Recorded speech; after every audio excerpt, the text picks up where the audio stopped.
కోసం మంచు కెరటమై దూసుకు వచ్చిన సైనికుడు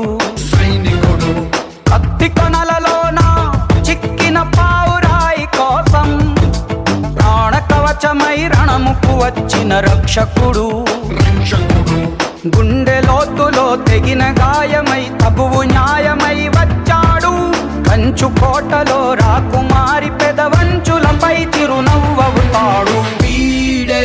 వీడే నీ తక్షణ రక్షణ లక్ష్యకుడే వీడే